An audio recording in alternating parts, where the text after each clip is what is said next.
రాజన్న సిరిసిల్ల జిల్లా ముస్తాబాద్ మండలం గూడెం గ్రామంలో సర్దార్ సర్వై పాపన్న గౌడ్ విగ్రహ ప్రతిష్టాపనకు గూడెం గౌడ్ సంఘం ఆధ్వర్యంలో భూమి పూజ కార్యక్రమం గౌడ సంఘం నాయకులు మాజీ ప్రజాప్రతినిధులు కలిసి సర్దార్ సర్వై పాపన్న గౌడ్ విగ్రహ ఏర్పాటుకు భూమి పూజ చేపట్టారు. ఈ సందర్భంగా వారు మాట్లాడుతూ బడుగు బలహీన వర్గాల ప్రజలను వేధించిన వారిపై పోరాటం చేసిన సర్దార్ సర్వై పాపన్న గౌడ్ జీవితం ఆదర్శనీయమని కొనియాడారు.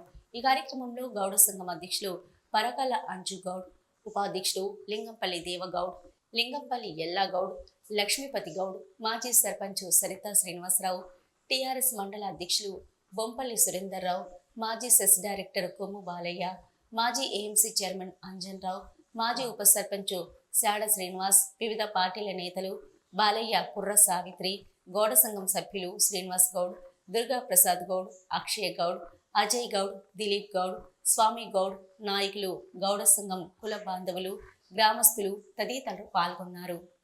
అధికార రుచి చూపించి 11 నెలలు సాగలి మంగలి దూదేపుల అలాంటి బలహీన వర్గాల సోదరుల సహాయ సహకారాలతో గోల్కొండ కోటను 11 నెలలు పరిపాలించిన అమర వీరుడు సర్దార్ సర్వై పాపన్న గౌడ్ చరిత్రను గత పాలకులు తొక్కి వేస్తే ఒక 15 సంవత్సరాల క్రితం లండన్ మ్యూజియంలో ఆయన ఫోటో దొరికిందట.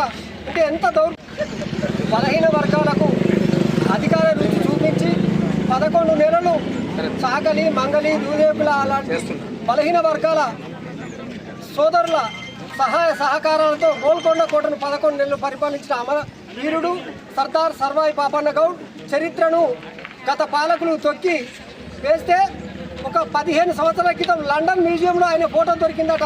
అంటే ఎంత గోల్కొండ కోట తలను వెన్నుపోటు పొడిచి తలను పోసి అక్కడ వేలాడదీసిండ్రు.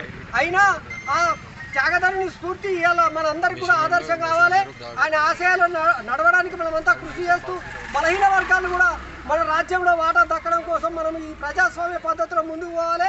మరి అదే స్ఫూర్తితో ఈరోజు గూడెం గ్రామంలో ఆయన విగ్రహ ప్రతిష్టాపనకు గౌడ సంఘం ఆధ్వర్యంలో గ్రామ పరిపాలన అధికారుల ఆధ్వర్యంలో భూమి పూజ చేయడం జరిగింది. మరి ఈ విషయంలో మాకు అందరూ సహాయ సహకారాలు అందించాలని ఆశిస్తున్నాం.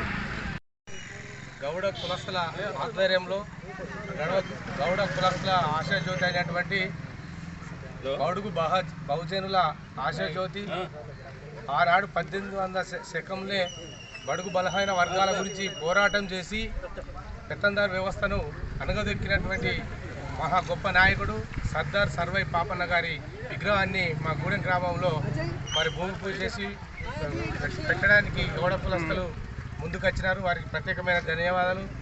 పాపన్న గారి చరిత్ర చెప్పాలంటే చాలా ఉంది.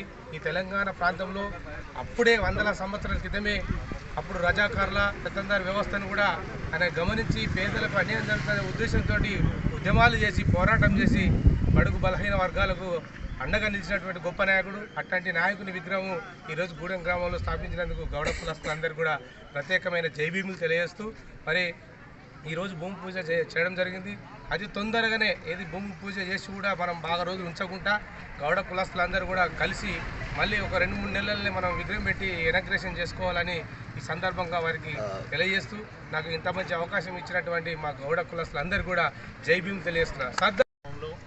సర్దార్ సర్వై పాపన్న విగ్రహ భూమి పూజ కార్యక్రమం ఏర్పాటు చేసినటువంటి గౌడ కుల బాంధవులందరికీ ముందుగా నమస్కరిస్తూ మరి ఈ విగ్రహానికి భూమి పూజ చేసిన సందర్భంలో వారికి ఆ కుల సంఘానికి మొత్తానికి శుభాకాంక్షలు తెలియజేస్తున్నాను. అట్లాగే ఈ కార్యక్రమంలో పాల్పంచుకున్నటువంటి వివిధ రకాల హోదాలో ఉన్నటువంటి తాజా మాజీ ప్రజాప్రతినిధులకి అన్ని పార్టీల కార్యకర్తలకు నాయకులకు మరి పాత్రికేయ మిత్రులకు కూడా మరొకమారు విగ్రహ శంకుస్థాపన సందర్భంగా శుభాకాంక్షలు తెలియజేస్తూ ఇందాక మిత్రులు మాట్లాడినట్టుగా సర్దార్ సర్వై పాపన్న గారి విగ్రహాన్ని మొట్టమొదటిగా ఈ మండలంలో బందనకల్ గ్రామంలో గత